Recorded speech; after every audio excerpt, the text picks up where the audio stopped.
Hello, and welcome to the shop. There's a view of my random orbit sanders. I often get asked, why so many? Why not just one?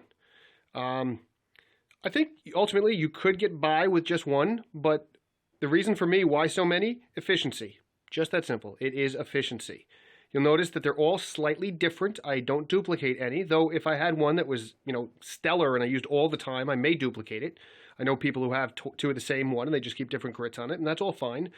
But I went this way for a couple reasons. The multitude of sanders, because there are times when a given sander is the right thing. The bigger 6-inch pad is just more efficient. The smaller stroke on the 153 versus the 155. Maybe I need to do something delicate, but I want a big pad. That one does this. This is a bit more aggressive with a big pad. So they all do something slightly different, but just when you're sanding flat stock like this, the nuances between them are not particularly relevant. So in this case, I keep them set up just what I would call for stock. So what I've got here, let me just go through the sanders and what they each do. They're going from coarse to rough. So there's an ETS 155, which is a 6-inch sander with a 5mm orbit. That's an ETS 153, 6-inch sander with a 3-inch or a 3mm orbit. Here's the new and apparently already out of production Pro5 Limited, which I believe has a 3mm orbit also.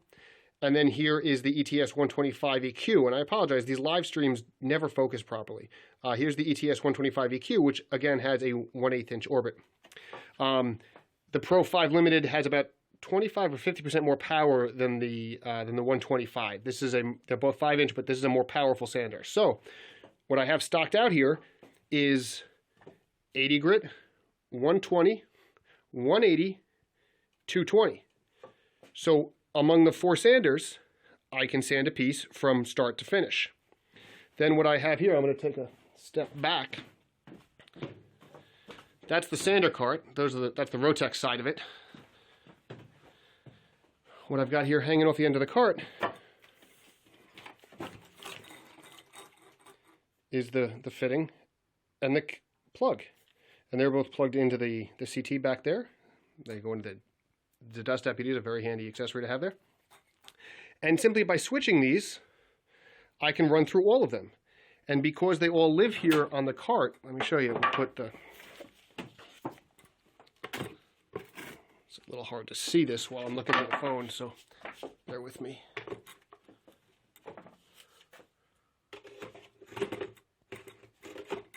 That one doesn't hold quite as well as the others, but that one will fit there.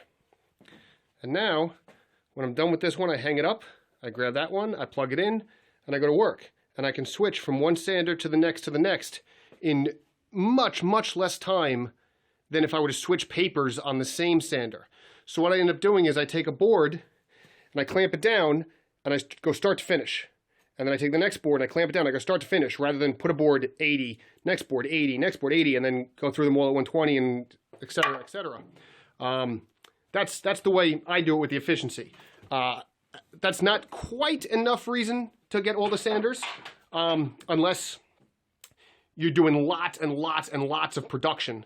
But a benefit of having all the sanders is that I can be that efficient. So that's one of the reasons why I have so many sanders. If you have multiples, I'd recommend you set them up the same way. You'd be surprised how much time you gain by not switching around with the papers.